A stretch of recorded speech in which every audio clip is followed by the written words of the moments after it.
Hello, this is Jonah Rosenblum, your record courier postgame show live from Quinn Field as Streetsboro picks up a 56-42 first-round victory tonight over West Geauga. This game was something to watch. Obviously, a ton of scoring. It took nearly 3 hours. It was a wild back-and-forth game, but it was a game that the Rockets seized control of late in the first half. They were up 20-14.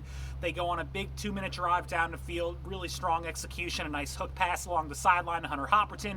A nice drag route to Preston Hopperton as well to gain yards. And then Mason Climack, the 12-yard touchdown run to take a 27-14 lead.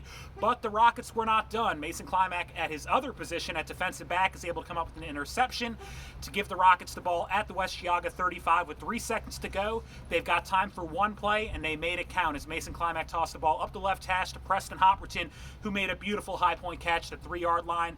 He didn't realize, he thought he was in the end zone at the time. He looks around him, he says, uh-oh, I got a few yards to go. He falls into the end zone. It is a 34-14 game at the half at that point. So you talk about a turnaround. It's a 20-14 game with 2 minutes and a half remaining in the first half, and they go into halftime leading by 20 points. Now, this game still had a lot of twists and turns from that point on. The Rockets kept things interesting by making a few mistakes in the second half. They had 2 third-quarter fumbles that helped keep the Wolverines in the game. But at the end of the day, Streetsboro didn't have to punt the football until the final minute of this game. And obviously, if you don't have to punt the football, you're probably going to win the game.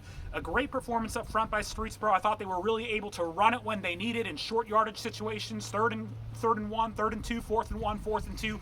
The Rockets were able to get plenty of push up the middle. 54 carries for 349 yards overall. Preston Hopperton, who had 4 touchdowns in his high school varsity debut against Girard earlier this season.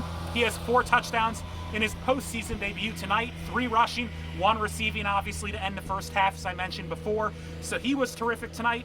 14 carries, 112 yards. Mason Climack also hit the century mark, 21 carries, 144 yards.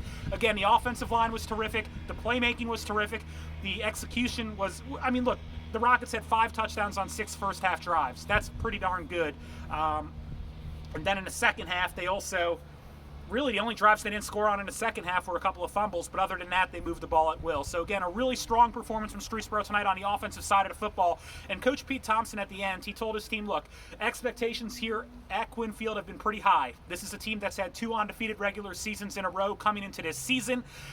So they lose to Norton earlier this year, they lose to Woodridge earlier this year, and people are like, oh my God, the sky is falling. The truth is, winning a postseason game is a big deal. It's a big deal if you're Mogador, it's a big deal if you're Crestwood, it's a big deal if you're Streetsboro, it's a big deal if you're Kirtland.